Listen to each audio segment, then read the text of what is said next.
John Hook's Newsmaker Saturday starts now. Thanks for joining us on Newsmaker Saturday. We're going to take a deep dive tonight into the science surrounding climate change. It is the singular issue that seems to be driving nearly all our big public policy decisions right now, from energy to national security to our relationship with the planet. The question tonight is, do we really have a handle on warming? What's causing it? How big of a problem is it? And are the dire warnings outpacing the actual threat? Roger Pielke is a professor of environmental studies, University of Colorado Boulder, one of the world's leading authorities on natural disasters and climate change. Roger, thank you. Thanks for having me. Great to see you. Roger, let's start with the beginning of the IPCC here recently. The IPCC just came out. That's the kind of the gold standard on climate science.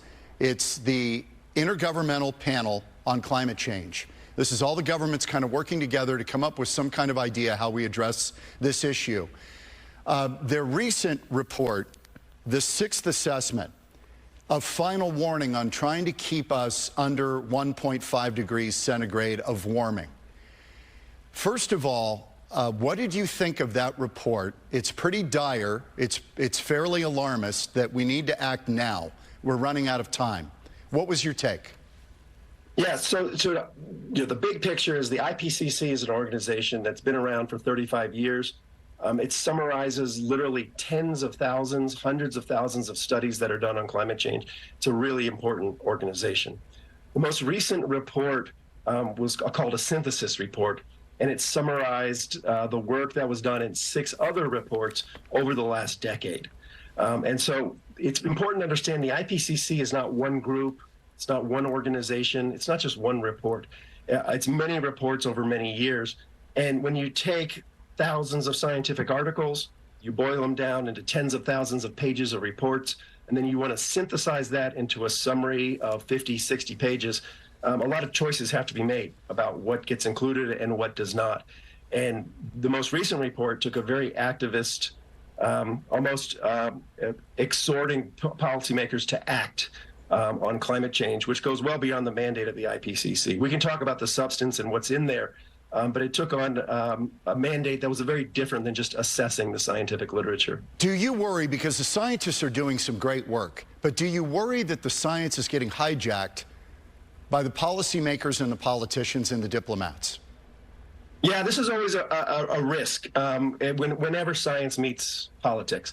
And at the top level of the IPCC, there is a document called a summary for policymakers.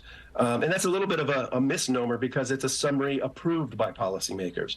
And so there has been a lot of criticism from across the political spectrum of this summary for policymakers about what's included, what's not included.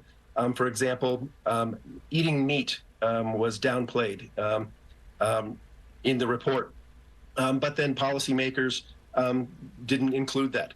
Nuclear energy, which people have different views on, almost plays no role in the IPCC summary. And a lot of that has to do with political decisions and not scientific judgments. Yeah. Okay, so your work, I want to just go over some basics. You would never say we're not warming. The evidence is pretty clear that Earth has been warming and that we can demonstrably show that, certainly since 1880, right? Yeah, absolutely. We've gone up 1.1 degree roughly centigrade. That's right. That's the IPCC 1.1 degree. I mean, a lay person would look at that and say 1.1 degree. That's not a big deal, is it? Yeah, I mean, this is where the language and jargon of science sometimes doesn't translate. We care about climate change not because of global averages. No one actually lives in the global average temperature. We care about climate change because of the effects that it has in places where people live. Where you live, where I live, where agriculture happens, what happens in the oceans. So it's a convenient shorthand for talking about the magnitude of change. And for a scientist, when you say, 1.1 degrees Celsius, they'll say, oh my gosh, that's a big global change. For the average person, they'll say, well, it was 40 degrees when I woke up this morning, and now it's 65, and that's 25 degrees, so why should I worry about that? There is a big communication and translation problem. The way I would frame it to people is that we're changing climate at a level that's a much larger magnitude than we've observed in any of our lifetimes. And that so, is yeah, carbon it is serious. that is carbon dioxide largely, or just a portion of why we're warming? So carbon dioxide, if you look at computer models and it's projected out to the end of the century, emissions of carbon dioxide, mainly from fossil fuels, also land use, is about 80% of the projected changes in global average temperature going forward. It's not everything. And particularly when you get to the regional levels and so on, there are other factors like agriculture, irrigation that change the climate. But in terms of the global climate change that's summarized by the IPCC, carbon dioxide emissions are the big stick. Carbon dioxide is what we breathe out. So it is not a poison, but it seems to be the root of all evil in the discussion and debate over climate change. Yeah, carbon dioxide and the biggest contributors to increasing carbon dioxide levels in the atmosphere are our consumption of energy, and it's oil, natural gas, and petroleum, and coal. And if you take these three sources and you just look at the magnitude of how much we burn worldwide, we're adding a lot of carbon dioxide to the atmosphere. Plants take some up, yes, and you know, there's a complex carbon cycle, but the biggest effect is from us consuming energy. I want to put up a graphic. This gets a little bit technical, but please bear with us at home. This is the IPCC's graph on emissions. Now, what you're seeing there is RCP 8.5 in the middle of the graph, the blue line. Roger, explain that has been used by the IPCC as kind of their baseline for future emissions. But the reality is we're well below that, and it looks like the trajectory will stay well below that. Why do they keep using it? Yeah, so this is, I mean, we hear a lot of doom and gloom with climate, and you know, some of it appropriately so, but there is actually a good news story that most people haven't heard about.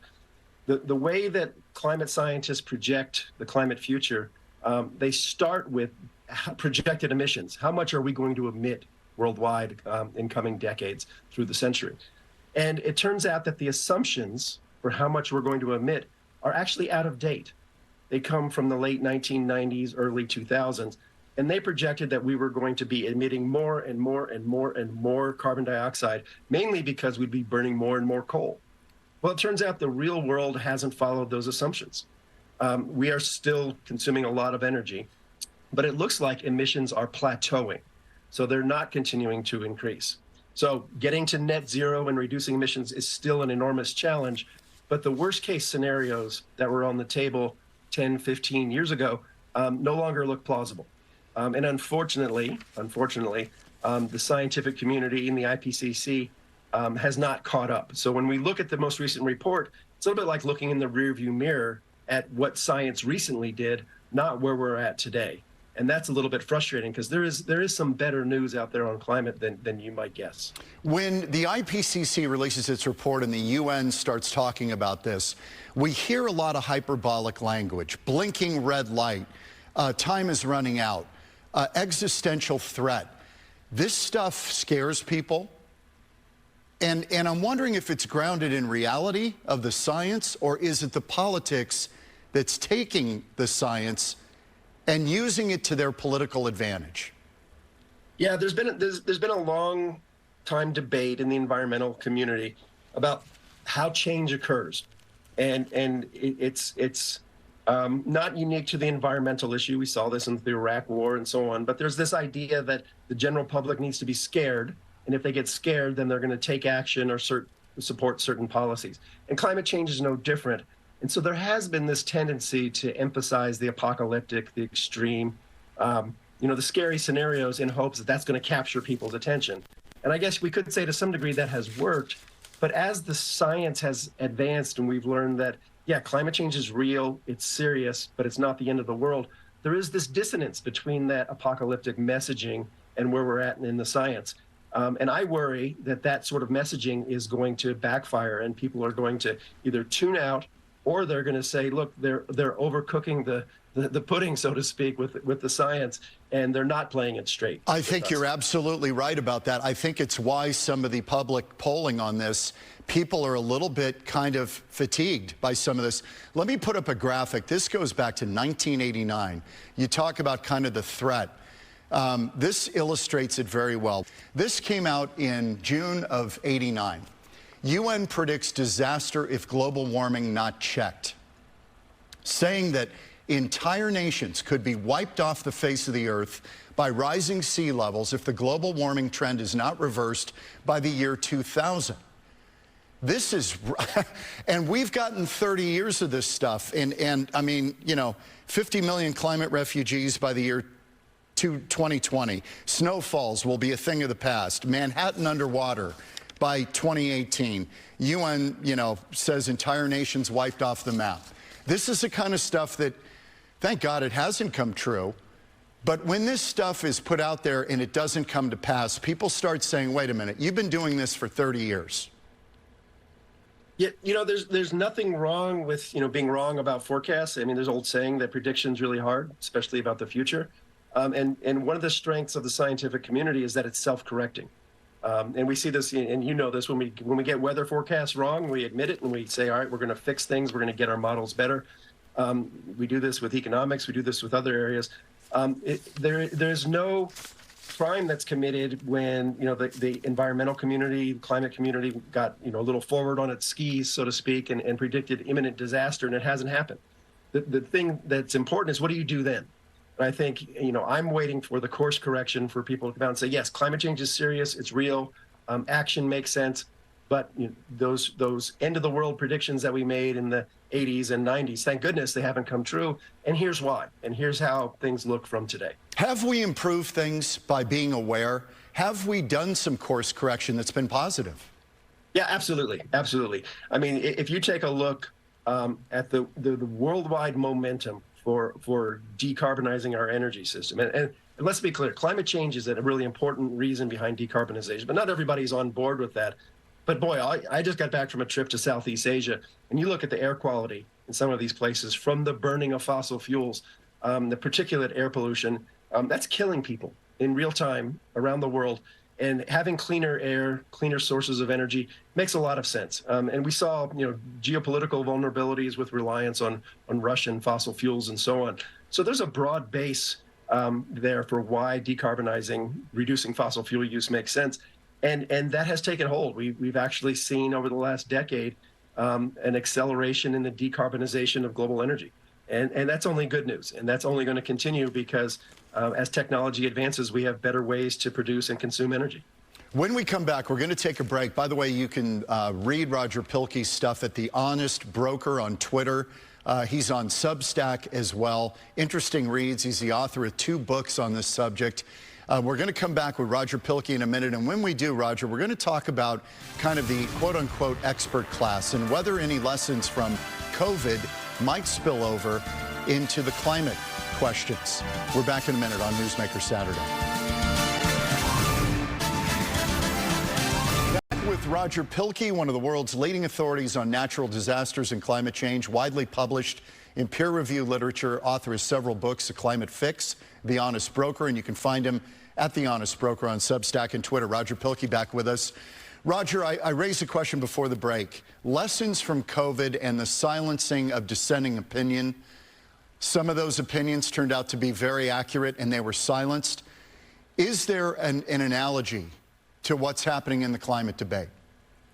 Yeah, one thing that we've learned, and we learned it in COVID, and we know it from climate, we know it from many different areas, is that experts don't speak with one voice on topics, particularly when it comes to policy issues. We have multiple options for how we implement policies with different outcomes. And so as we elicit advice from the experts, it's really important to be inclusive and broad. Just because an expert gives advice to a decision maker doesn't mean the decision maker has to take that advice or act in a particular direction. But it is really important to ensure that we have the full diversity of expertise at the table. And if there are uncertainties and areas of ignorance, then that's reality, and that needs to be communicated to policymakers as well. So you believe more is more. Let all opinions fly, even if they fly in the face of what's been accepted. I mean, Roger, you're a scientist. We have had some of the greatest breakthroughs in science from people who held the contrarian view. So it's really important, and we learned this in COVID, it's really important to have a structured, kind of a formal process for eliciting expertise. One thing we've learned is that if it's a free-for-all, if I go out on Twitter and another expert with another view goes out on Twitter, it's impossible for the public or policymakers to sort through that because, number one, they don't have the expertise, they don't have the time, and that's never going to work. So we need to have very inclusive formal processes that bring different voices together and figure out how to integrate them and present them to policymakers. And if there's a diversity of views, there's a diversity of views. If there's a strong consensus, there's a strong consensus. Trying to force a consensus where there's not, however, is where we get into some trouble and where expert organizations tend to lose their legitimacy. You questioned recently whether the IPCC, which is the gold standard, as we said before, on climate change, you questioned whether it's outlived its usefulness, that they're now wading into political activism. Yeah, the IPCC has a mandate from very early on to assess the science. It is not there to encourage policymakers to lobby for particular actions. There's plenty of non-governmental organizations and advocacy groups all around the world who do a great job in doing that. We need organizations that play things straight and summarize the science. And if that means that there's some science there that opponents to action might use, or those in favor of action, well, that's how the cards fall. So I think the IPCC has shown a lot of signs in this last go-round of wanting to act more like an advocacy group and less like a pure scientific assessment. Do you think the journalists are questioning this enough? I feel like the journalists are on an absolute bandwagon to ban fossil fuels. One thing I've noticed, I've been around long enough in my career, I mean, there is a beat now, a climate beat of journalists who are, a lot of them, there's a lot of really good reporters out there, but there's also a lot of reporters who work, hand in glove with advocacy groups and try to downplay, uncomfortable or unwanted science. And, and it's not just climate. I mean, that, in the U.S., journalism world, that advocacy journalism has become kind of a thing. Yep, and no doubt. For people to try to get the straight scoop, I think it's really hard these days. I think it is too. Okay, let's talk about extreme weather and extreme weather events, because that's one of your areas of expertise. I'm going to put up a graphic here. This is graphic 3. A lot of people don't know this, and people reporting on climate don't talk about it. We have seen an incredible decline in climate-related deaths over this last century. Unbelievable decline. This is a good news story that isn't reported, and this would suggest that we are adapting and better able to deal with extreme weather.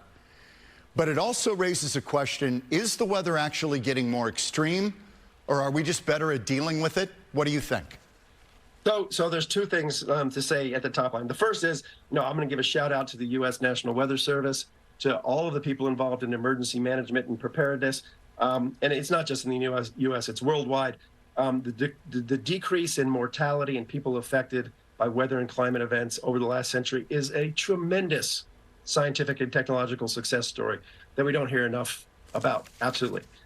Second point is, if we want to understand trends in extreme weather events, we need to look at climate and weather data on extreme weather events, event by event. We can't look at economic damage. We can't look at deaths as a proxy.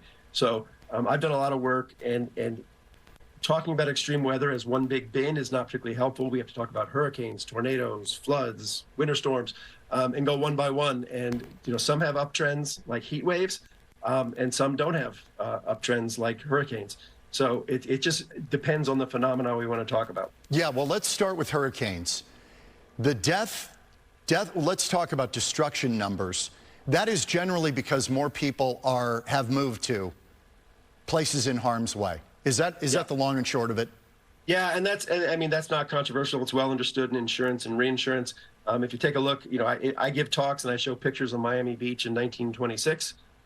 with maybe one structure on the beach. And anyone who's been to Miami Beach now knows that it is trillions of dollars of property there that are exposed. So the same hurricane that went through in 1926 is going to cause a lot more damage today. The societal changes in the United States with development and wealth far outpace any potential climate changes. Okay, so hurricanes, you say there's no trend detectable in the IPCC literature, no clear trend of an uptick. Yeah, and it's, that's not me saying it. If you take a look at the IPCC, yes, they're very clear on hurricanes. And again, you wouldn't know that listening to the reporting going on out there. What about tornadoes? Tornadoes are interesting. There's some pretty strong evidence that overall tornadoes have decreased. The strongest tornadoes since the 1950s in the United States. Okay, drought in Western and Central Europe. So drought globally, the IPCC has concluded there's not a strong signal in what's called hydrological drought, which is water, stream flow, or meteorological drought, which is rainfall. There are trends in soil moisture deficits. So if you take a look, you can find some regions like the Western United States where there have been trends to increasing drought, but the United States as a whole has seen no or even decreasing trends in drought. Floods. Floods overall, the IPCC is very clear is that there's no global signal in floods. In the United States, there's an indication that floods have actually decreased over the last decades. Let me ask you a macro question. Temperature has been bouncing around. It doesn't just go up on a continuum. We're seeing a lot of movement up and down, yet the carbon is going on a straight line upward. So how do we kind of reconcile those two things? If carbon is going up, you'd expect temperature to fall. What the climate science community will explain is that the climate system is complicated. It has a lot of what's called internal variability. Things bounce around naturally, and most people have heard of El Nino and La Nina. Those are a subset of the many different oscillations and patterns of the climate system worldwide. So even though there is this long-term warming due to greenhouse gas emissions, on top of that or underneath that, whatever you prefer, is this bouncing around of internal climate variability. And the IPCC, again, is very clear that on time periods of decades, we might not see a warming in the climate due to this internal variability. But over longer periods, 50 years, 100 years, that warming signal, of course, is going to emerge from that background noise. Are we in a pause right now of temperature rise of about approaching 9 years? Is that correct? Yeah, I mean, I see the work that's done on that. And one thing for people to understand is that climate, by definition, is 30 years and longer. So really anything that happens on timescales of 9 years or 15 years or even 20 years, it's interesting, but it doesn't really tell us much about climate and climate change. That's an interesting point. Roger, finally, do we have a handle on what's happening out there? I have had climate scientists tell me, we don't really know everything that's going on. Climate is so complicated. Do we really know what's happening? This gets back to the entire notion that prediction about the future is really difficult. I mean, theoretically and empirically, there's a pretty good understanding of the climate system, but it's nowhere close to being able to offer seasonal or interannual predictions, much less decadal forecasts of what's coming. This is why it's so important to continue to build resilience, to adapt to climate, and also to decarbonize for reasons beyond climate reasons. If it's national security, if it's economics, if it's particulate air pollution, I tell people there's a broad base for why these policies make sense, and certainty about the future and climate, it's not coming. So, we might as well forget about that. We're going to have to act in the face of substantial uncertainty and even a lot of ignorance. You left it at a perfect point. How far should we go to act? There was a figure thrown out. It would cost $50 trillion to remake the U.S. economy to really go carbon neutral. $50 trillion. We're just not there. 80% of our energy is coming from fossil fuels. How would we possibly do this quickly? Yeah, in my book, the Climate Fix, I guess one of the phrases that it's known for is what I call the iron law of climate change. And the iron law is that people aren't going to act if it costs too much. So when I hear, these big numbers, trillions of dollars, I'm not too worried about it because it's just not going to happen. We can look to France and the yellow vest protests, and small increases in gasoline prices in the United States tend to become very politicized very quickly. So people have voted around the world, both literally and economically, they want lower priced energy. So the only way that we decarbonize is if we figure out how to do it while keeping energy clean, secure, and cheap. Roger Pielke, University of Colorado Boulder, professor, one of the world's leading authorities on natural disasters and climate change. Roger, great to spend some time with you. Thank you so much. Thanks so much for having me. Great to see you. And I'm not going to wish your Buffs too much luck this season. Roger Pielke. Who knows? We're all excited here to see A lot of change. Roger, thank you. We're back in a minute on Newsmaker Saturday.